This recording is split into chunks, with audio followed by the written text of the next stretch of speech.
आइए करेंगे प्राणायाम का अभ्यास। उसमें पहला भस्त्रिका, डीप ब्रीदिंग। मेरुदंड सीधा रखे, ध्यान मुद्रा, आंखें सहजता से बंद, मन में पवित्र चिंतन और डीप ब्रीदिंग। लंबा सांस लेना है, लंबा सांस छोड़ना है, बिल्कुल साधारण सी क्रिया है। चेहरे पर हल्की सी मुस्कान।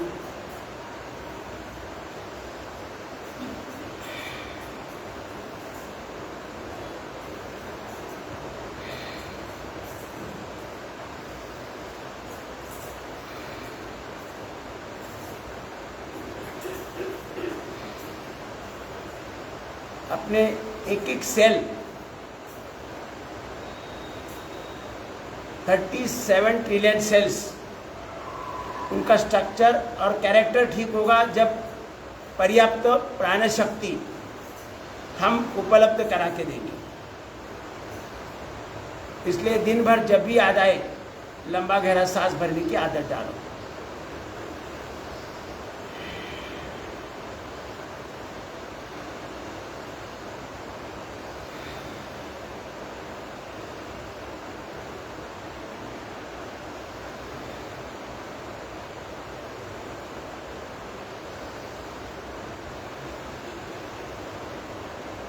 सांस लेने की, श्वसन की पद्धति बदलने से हम पूरी तरह से स्वस्थ हो जाते हैं, लाखों रुपया के खर्च से बच जाते हैं। केवल सांस लेने की पद्धति में बदलाव करेंगे। मैंने जो हम छोटा छोटा सांस ले रहे हैं, आज 18-20 हो रहे 1 मिनट में, उन्हें कम करना है। जितना कम करोगे उतना आरोग्य संपन्न रहोगे और उतना लाखों करोड़ों का खर्चे से बच जाएंगे, उतना सेविंग होगा।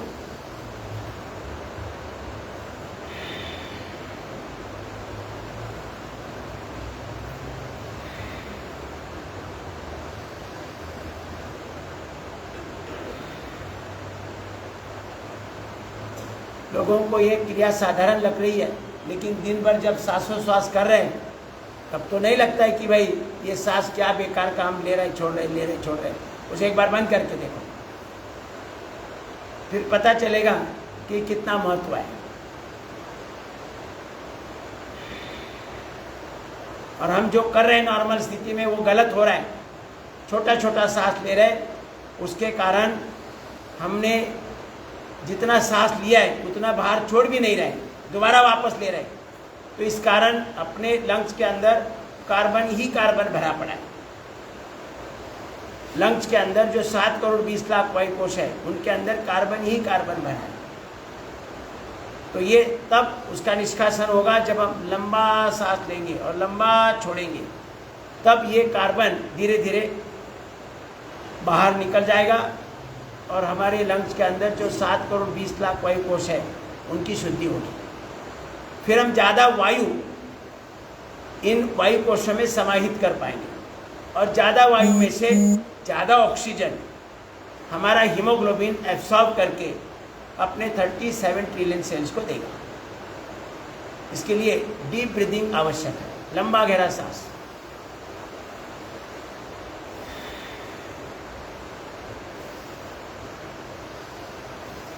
खाली समय दिन भर कभी जब भी मिले 5 मिनट बैठ जाओ घड़ी के सामने और जो सेकंड काटा है उसके ऊपर ध्यान लगा के रखो कि एक सांस के लिए 15 सेकंड, दूसरा 15 सेकंड, तीसरा 15 सेकंड और चौथा 15, मतलब 1 मिनट में 4-4, 3-3, 2-2 ऐसा करके प्रयास करो।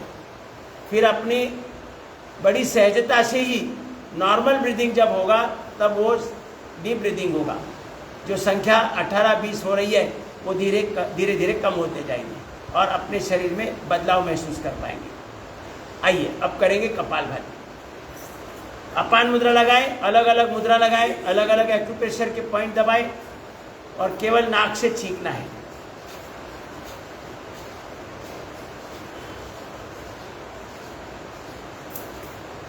पेट अपने आप अंदर स्ट्रोक लेगा। हमें गले के नीचे कोई क्रिया जानबूझकर नहीं करनी है। अब अलग अलग मुद्रा लगाकर केवल नाक से छींकना है।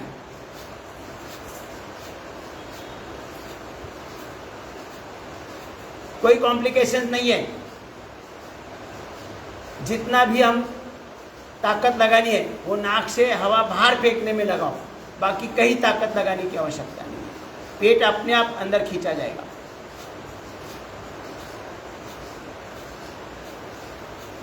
और मन में एक सकारात्मक भाव रखना है, प्रभु कृपा से मेरा पाचन तंत्र स्वस्थ हो रहा है।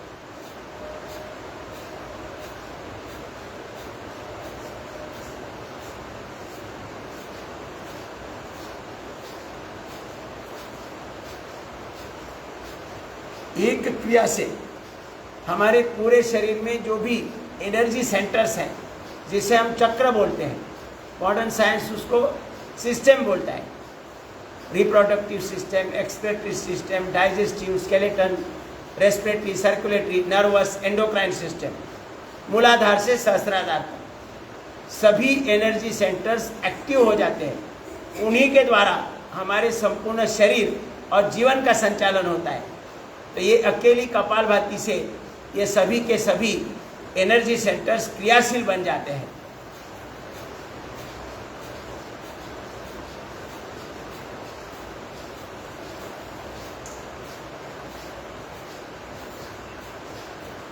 कपालभाति करने से एक तो लंग्स के अंदर जो कार्बन भरा पड़ा है, वो कार्बन हम जब नाक से हवा बाहर फेंकने में जोर लगाते हैं तो ये कार्बन बाहर निकलता है, जो डीप ब्रीदिंग से हमारे फेफड़ों के अंदर जो 7 करोड़ 20 लाख वायु कोश है उनकी शुद्धि होती है। उसमें से जो भी बच जाता है वो कपालभाति करते समय हमारे लंग्स की शुद्धि होती है। और फिर हमारा एक एक अंग, kidney, liver, intestine, pancreas, gallbladder, prostate, uterus, ओरी, इन सभी का अंकुंचन प्रसरण होने से उनके अंदर भी नस नाड़ियों में जो कार्बन जाम हो चुका है वो भी निकल जाएगा। और एक एक अंग के अंदर जो सेल्स कार्यरत है वो सेल्स को पर्याप्त ऑक्सीजन और ग्लूकोज मिलेगा। पूरे शरीर में 37 ट्रिलियन सेल्स को अगर पर्याप्त ऑक्सीजन, ग्लूकोज और इंसुलिन प्राप्त होता है, निरंतरता से प्राप्त होता है, तो कहीं भी कोई किसी अंग के अंदर सर के बाल से लेकर पाँव के नाखून तक कोई बीमारी नहीं आ सकती। और उस पर खर्च करने का तो सवाल ही नहीं आता है। पूरी भगवान ने जिम्मेदारी ली है।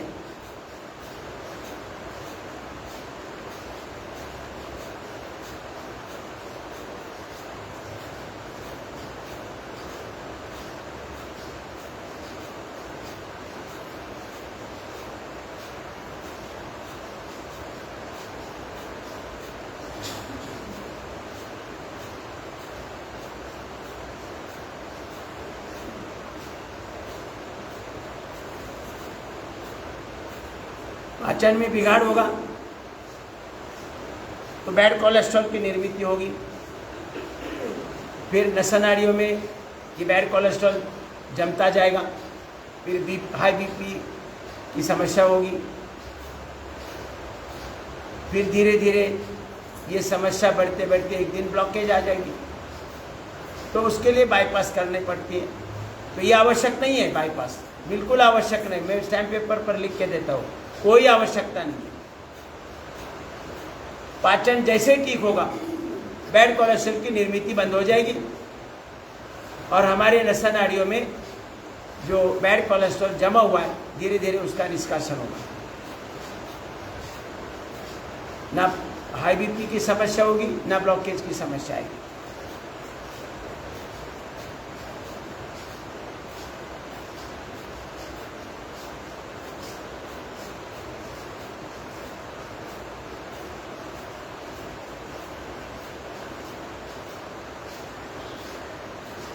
और नस नाड़ियाँ ब्लॉक भी हो जाती है तो भी एक्स्ट्रा नस नाड़ियाँ भगवान ने डाल के रखी है इमरजेंसी में, वो खुल जाती है।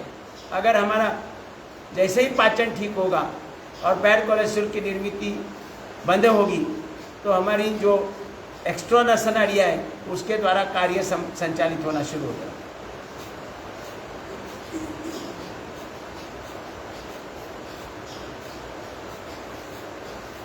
लेकिन हमारे अंदर एक भ्रम लेकर बैठे हम कि ब्लॉकेज होंगे तो ऑपरेशन तो करना ही पड़ेगा, आइदर एंजियोप्लास्टी और बाईपास। पैसा भी होता है तो आदमी घर में चुप नहीं बैठता है, वो हॉस्पिटल में जाता ही है। फिर डॉक्टर को तो अपॉर्चुनिटी मिल जाती है, घर वालों को डराते हैं, पेशेंट को डराते हैं। तो इसके लिए स्वामी जी उसको डर पैती बोलते हैं, डर पैती।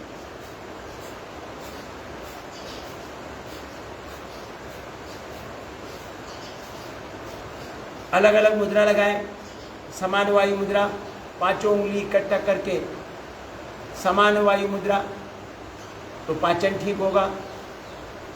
उदान वायु मुद्रा, तो यहाँ का कार्य बराबर चलेगा। व्यान वायु मुद्रा, 2 उंगली छोड़कर 3 उंगली जोड़कर व्यान वायु, तो ब्लड सर्कुलेशन सही होगा। अपान मुद्रा लगाने से अपान वायु स्ट्रांग होगा।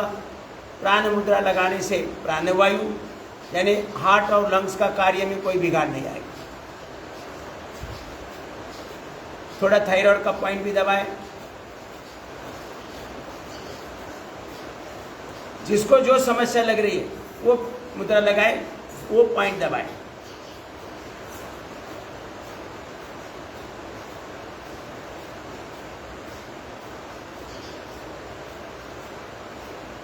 पाचन ठीक होने से यूरिक एसिड नहीं बनेगा, और यूरिक एसिड नहीं बनेगा तो आर्थराइटिस की, अकड़न की समस्या नहीं आएगी।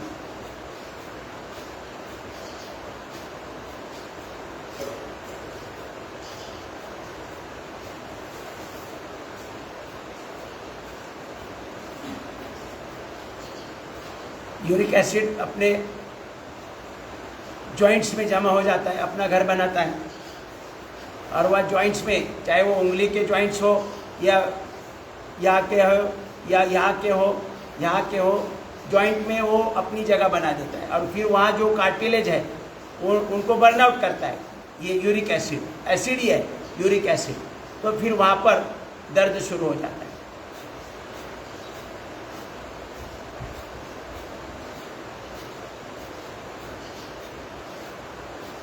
हड्डी पर हड्डी घिसने लगती है, जैसे ही कार्टिलेज बर्नआउट होते हैं।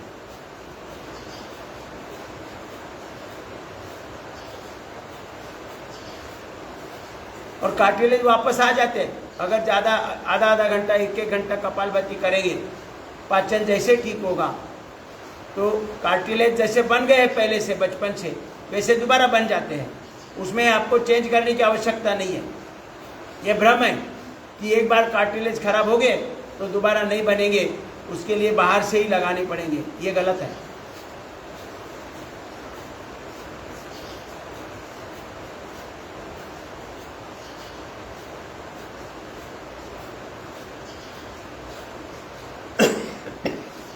मेरे भी दोनों घुटने के कार्टिलेज घिस गए थे, खड़ा नहीं हो पा सकता, अब दोबारा ठीक हो गए।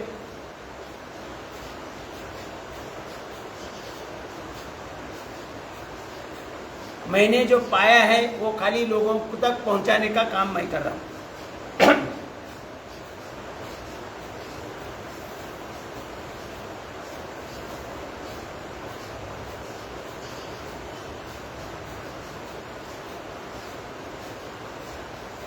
आंखों पर चश्मा था, निकल गया। मैंने कहीं कुछ बुक्स पढ़कर देखा नहीं था, मैंने किया, मैंने पाया।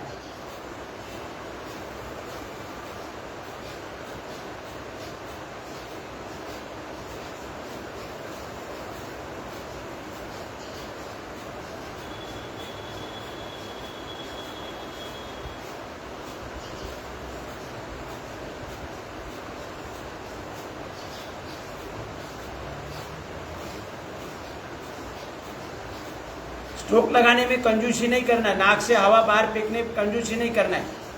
जो अपने से अंदर शक्ति है वो शक्ति से हमें हवा बाहर फेंकना है, तो पेट अपने आप स्ट्रोक लेगा।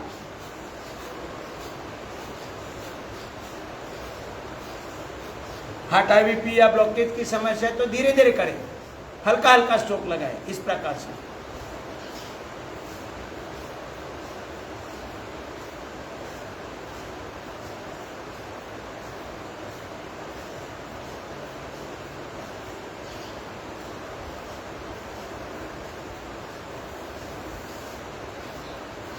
नॉर्मल व्यक्ति अगर आधा घंटा कर रहा है तो ऐसे व्यक्ति ने 1-1 घंटा करना है, 1.5 घंटा करना है, हल्का हल्का स्ट्रोक लगाना है।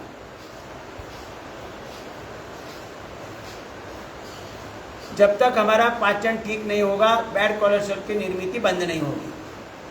और गोली खाएंगे, जब तक गोली खा रहे बैड कोलेस्ट्रॉल डाइल्यूट होता रहेगा। जैसे ही गोली छोड़ेंगे बैड कोलेस्ट्रॉल की निर्मित चालू है, क्योंकि पाचन ठीक करने के लिए उपाय नहीं हुआ। ये उपाय है कपालभाति।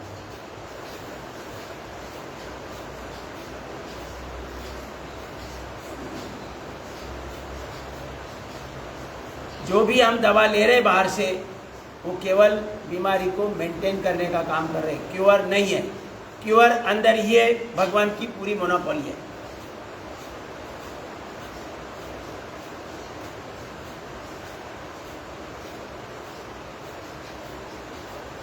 और रिपेयर वाला सॉफ्टवेयर रात्रि को ओपन होता है, रात्रि 9 बजे से 3 बजे तक। लेकिन कंडीशन है उस समय हम गहरी निद्रा में होने चाहिए, और गहरी निद्रा में ना होने के कारण ही वो सॉफ्टवेयर की फाइल ओपन ही नहीं होती है, और अपना 24 आवर्स में जो बिगाड़ हुआ है वो रिपेयर नहीं होता है। इसलिए फिर बीमारी की तरफ चल पड़ते हैं। रुकेंगे, अब करेंगे बाह्य प्राणायाम 3 बंदे के साथ, मूल बंद, उड़ियान बंद और जालिंदर बंद। पूरा सांस अंदर भरेंगे, फिर पूरा बाहर छोड़कर बाहर ही रोकेंगे जब तक बाहर रुका हुआ है। पेट को छाती की तरफ खींच के लेना है, और उस समय हमारी हनवटी ये कंठक कूप में लगेगी, जालिंदर बंद लगेगा, तो थायराइड संबंधी के विकारों में लाभ होगा। अपनी नाभि पीठ की तरफ जाएगी, उड़ियान बंद लगेगा, तो पाचन तंत्र में बिगाड़ नहीं रहेगा। और नाभि का निचला भाग ऊपर खींचेंगे तो मूल बंद लगेगा, अपान वायु स्ट्रांग होगा। हमारा शरीर का शुद्धि कार्य, पोषण कार्य, रिप्रोडक्टिव सिस्टम, प्रजनन तंत्र, बहुत सारा कार्य जो अपान वायु द्वारा होता है वो स्ट्रांग होगा। 3 बार, 5 बार, 11 बार, 21 बार, 51 बार भी अगर हमारे शरीर की कमजोरी ज़्यादा है तो 21-21 बार तक ये बाह्य प्राणायाम करना है।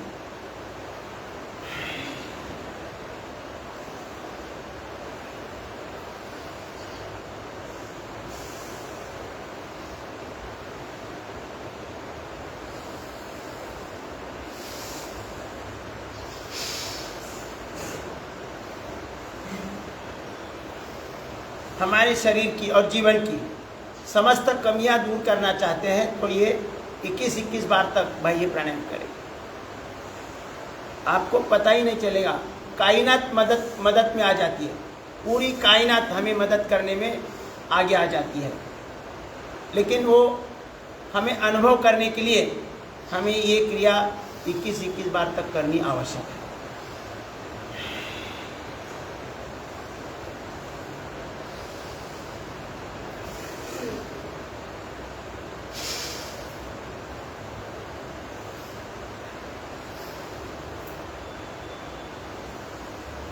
आइए अब करेंगे उज्जाई प्राणायाम, 3 बार करेंगे।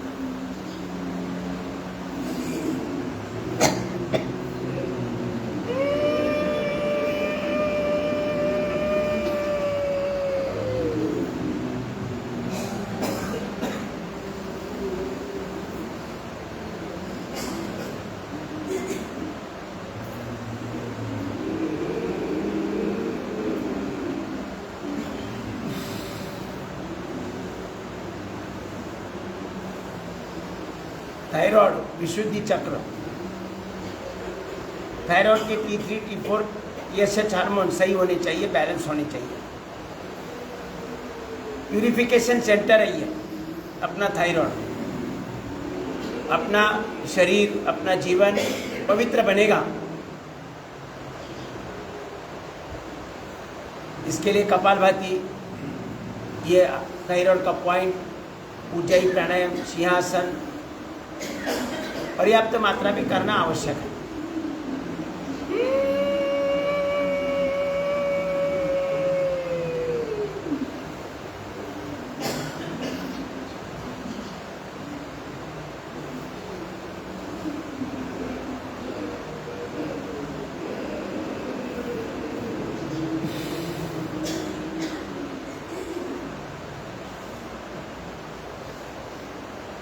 अब करेंगे अनुलोम विलोम। अनुलोम विलोम 5 मिनट करेंगे। अनुलोम विलोम ये 15 मिनट होना चाहिए।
लंबा लेना है, लंबा छोड़ना है। लेफ्ट से लेना है, राइट से छोड़ना है, राइट से लेना है, लेफ्ट से छोड़ना है।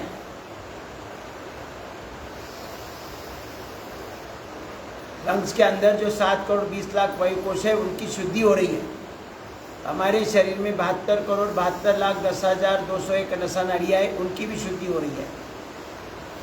शरीर में अशुद्धि नहीं रहेगी तो बीमारी आने का सवाल ही नहीं है और उस पर खर्च करने का भी सवाल आता नहीं है। लंबा लेना है, लंबा छोड़ना है। ये साधारण सी क्रिया है, लेकिन उसे साधारण समझकर अगर छोड़ेंगे तो जीवन में पछताएंगे। चाहे वो भस्त्रिका हो, कपालभाति हो, बाह्य प्राणायाम हो, ऊंचाई प्राणायाम, अनुलोम विलोम, सिंहासन।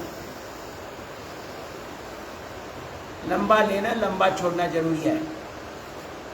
ठंडी गर्म आवाज आ रही है लंग्स के अंदर, अंकुंचन प्रसरण होगा कार्बन का और धीरे धीरे बाहर निकल आएगा।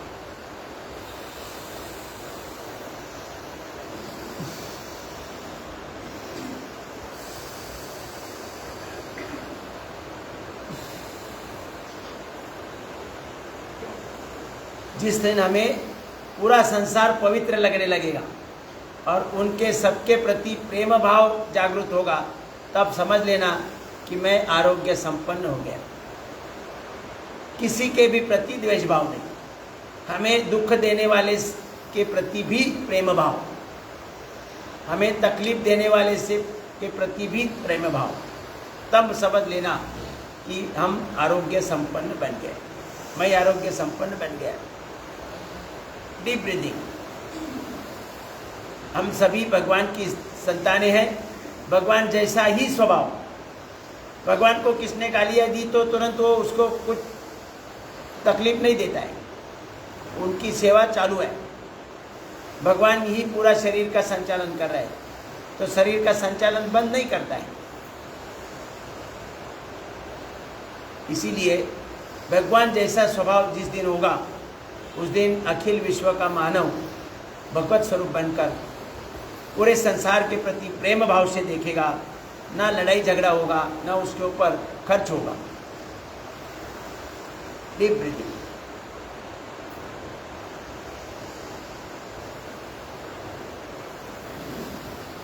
संपूर्ण शरीर की शुद्धि, ब्रेन शक्तिशाली बनेगा, मेमोरी स्ट्रांग होगी, कोई ब्रेन डिसऑर्डर नहीं आएगा।